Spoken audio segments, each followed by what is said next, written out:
मानव शरीर है जो पूरी तरह से सेमी ट्रांसपेरेंट यानी पारदर्शी है, और उसके अंदर हमारी पूरी पाचन प्रणाली यानी डाइजेस्टिव सिस्टम। राइट, और उस पर हिंदी में ग्लोइंग लेबल्स लगे हैं। मुख, अन्ननली, आमाशय, यकृत, अग्न्याशय, छोटी आंत और बड़ी आंत, ये सभी अंग ना एकदम नियॉन रंगों में ऑरेंज, पीला और लाल रंग में चमक रहे हैं। वाह, ये कल्पना तो सच में बहुत विजुअली स्ट्राइकिंग है। एक 3D मैप जिसमें डेप्थ और शैडोज भी हैं। सही कहा। अब जरा सोचिए कि खाने का एक निवाला इस मुख में प्रवेश करता है, और वो निवाला एक चमकते हुए प्रकाश के गोले की तरह ग्लोइंग एरोज के साथ इस पूरे सिस्टम से गुजर रहा है। ये कोई आम नाली नहीं है, मतलब ये 33 फीट यानी लगभग 9 मीटर लंबी एक भूल भुलैया है। एक पूरी की पूरी केमिकल फैक्ट्री कह सकते हैं इसको। बिल्कुल। तो आज का हमारा मिशन यही है कि हमारे पास जो ये डिटेल एनाटॉमी नोट्स हैं, उनके आधार पर हम समझें कि कैसे एक जटिल और कठोर भोजन एंजाइम्स की मदद से एकदम सरल ऊर्जा में बदल जाता है। तो चलिए इस 33 फीट लंबी भूल भुलैया को थोड़ा विस्तार से समझते हैं। देखिए, ये 3D विजुअल ना इस पूरे प्रोसेस को समझने का सबसे बढ़िया तरीका है।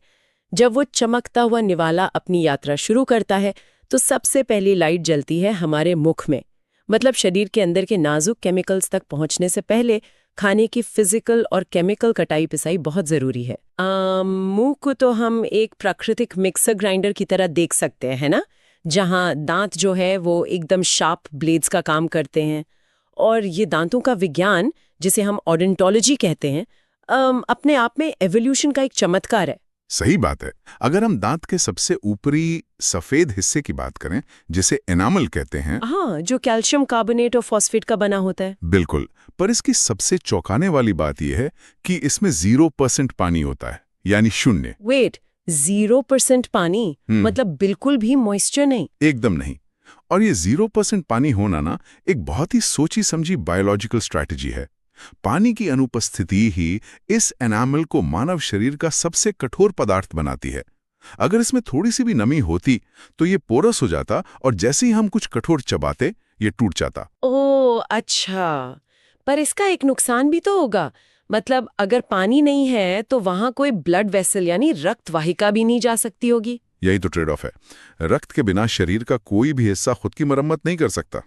यानी अगर एक बार इनेमल घिस गया या कैविटी बन गई तो वो नेचुरल तरह से कभी ठीक नहीं हो सकती। ओहो, तभी जब ये कैविटी इनेमल को पार करके दांत के अंदर वाले हिस्से में, जिसे पल्प कैविटी कहते हैं, वहां पहुंचती है तो इतना दर्द होता है, क्योंकि पल्प कैविटी में तो नसें और ब्लड वेसल्स होती हैं। सही पकड़ा आपने। और जो डेंटिस्ट रूट कनाल ट्रीटमेंट या आरसीटी करते हैं, वो इसी इन्फेक्टेड पल्प कैविटी को साफ करके उसको डेड करने का प्रोसेस है। बाप रे। वैसे दांतों के प्रकार भी बड़े दिलचस्प हैं। इंसाइजर, केनाइन, प्रीमोलर और मोलर।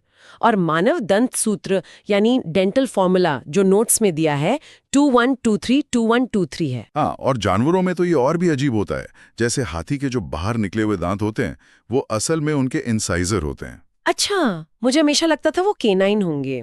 और नोट्स में ये भी लिखा है कि एक मच्छर के 47 दांत होते हैं। क्या बात कर रहे हैं? और डॉल्फिन के 250 से ज्यादा। हाँ, नेचर बहुत विविध है। पर मुख में सिर्फ दांत नहीं है।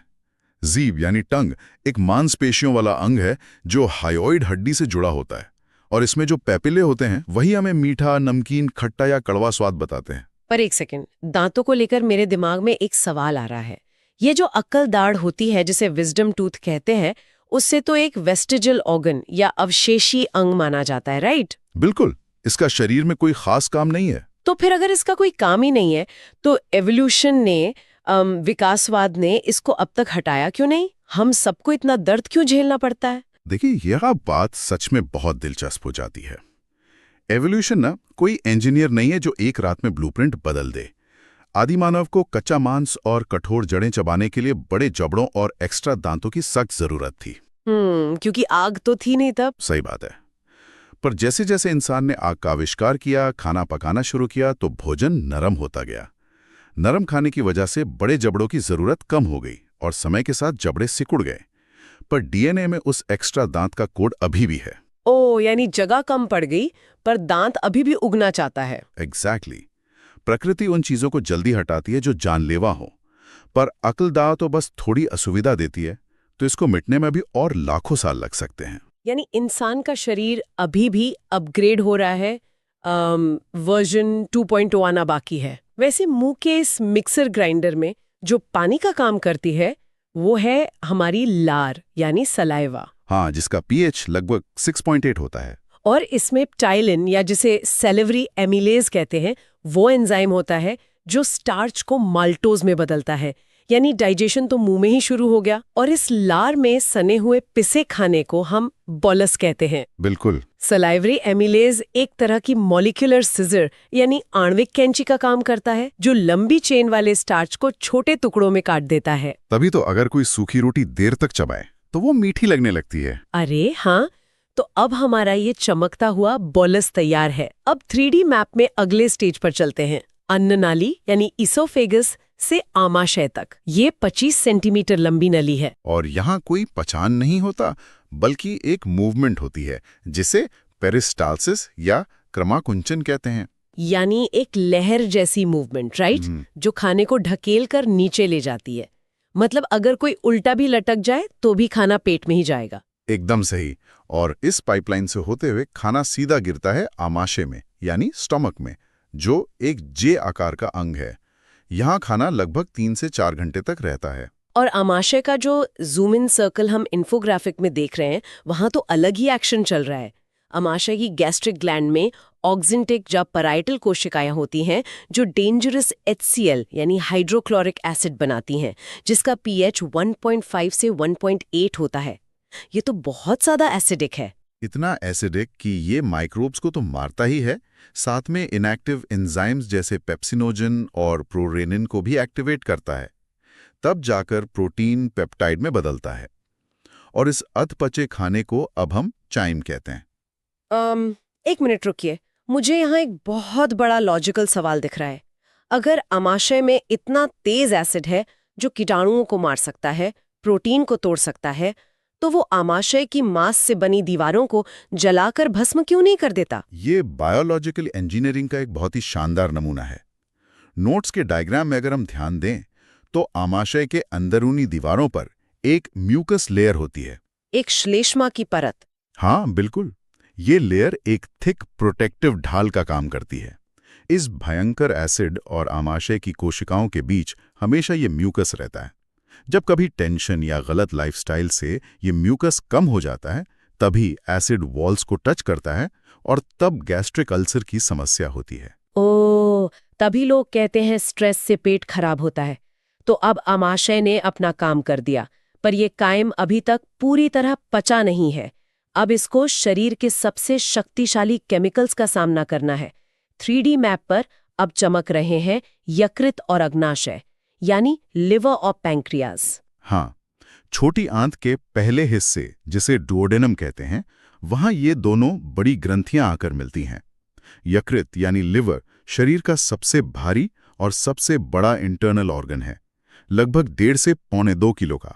एक सुपर वेयर हाउस और डिटॉक्स सेंटर जैसा।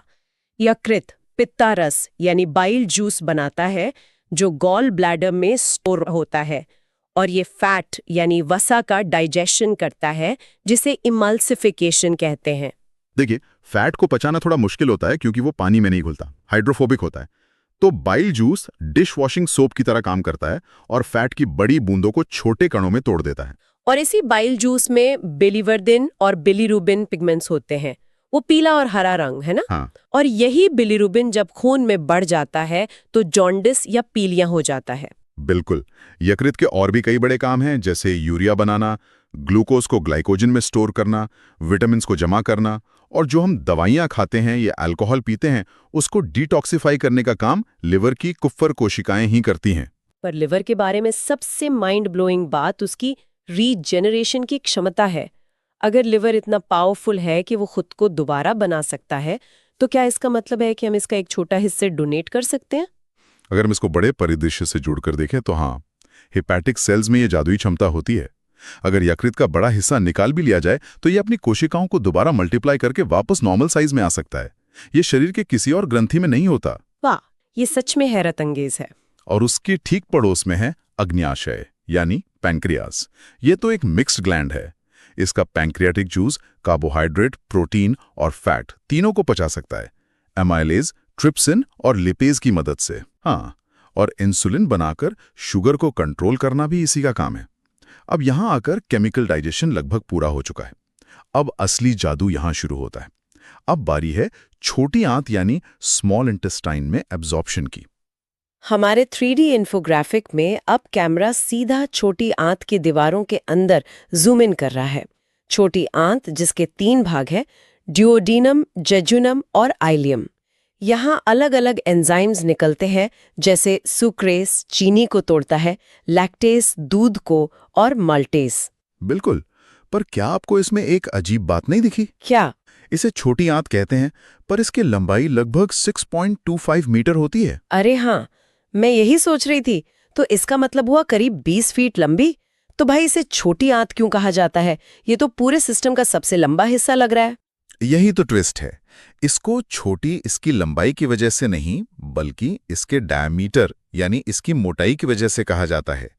ये मुश्किल से 1 इंच चौड़ी होती है, बहुत पतली सी नली है, जबकि बड़ी आंत की मोटाई इससे ज्यादा होती है। ओ आई सी। अच्छा, अब एब्जॉर्प्शन या अवशोषण का असली काम इसके तीसरे हिस्से आइलियम में होता है। यहाँ पर ना उंगलियों जैसी छोटी छोटी संरचनाएं होती हैं, जिन्हें विली कहते हैं। बिल्कुल, विली इस छोटी आंत के अंदर के सरफेस एरिया को बहुत बढ़ा देती हैं। एक स्पंज की तरह है ना, जो पचे हुए खाने को जैसे ग्लूकोज, अमीनो एसिड्स, इन सब को चूस कर सीधा रक्त यानी ब्लड में मिला देती हैं। और इसी प्रोसेस को एसिमिलेशन या स्वंगीकरण कहते हैं। यानी खाना अब ऑफिशियली ऊर्जा बन चुका है। एग्जैक्टली। अब जब सारा जरूरी पोषण निकाल लिया गया है, तो पीछे क्या बचता है? सिर्फ पानी ही और बेकार पदार्थ। अब हमारी ये चमकती हुई 3D यात्रा अपने अंतिम चरण में पहुंचती है, बड़ी आंत यानी लार्ज इंटेस्टाइन में, जो कि 1 से 1.5 मीटर लंबी होती है। इसके हिस्से हैं सीकम, कोलोन और रेक्टम। कोलोन में मुख्य रूप से पानी का अवशोषण होता है, लेकिन यहाँ मुझे सबसे रोचक बात ये सीकम वाले हिस्से में लगी। हाँ, जहां शेरिकिया कोलाई या इकोलाई नाम के बैक्टीरिया होते हैं। सही कहा। ये ना एक बड़ा ही मजेदार विरोधाभास है।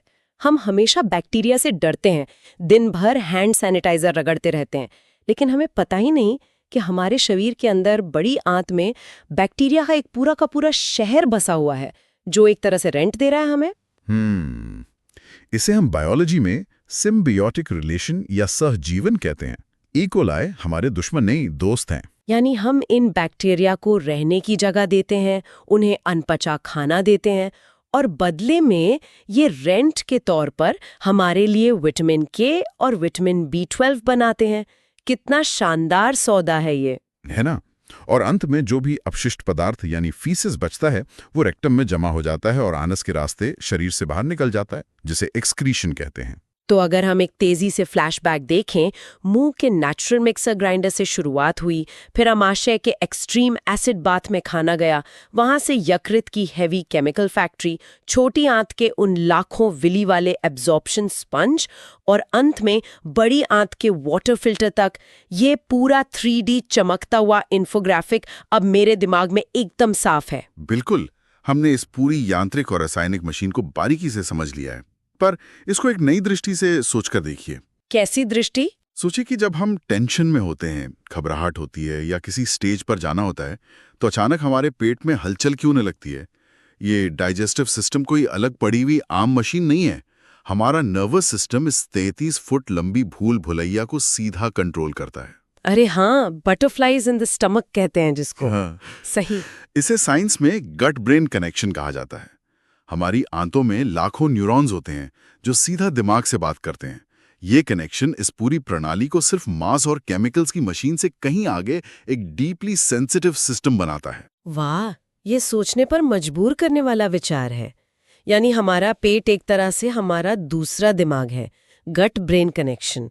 शायद हमें आगे चलकर इस पर और पढ़ना चाहिए। सच में खाने के एक छोटे से निवाले की इस अद्भुत और चमकती हुई यात्रा को इतने विस्तार से समझना बहुत ही रोमांचक था।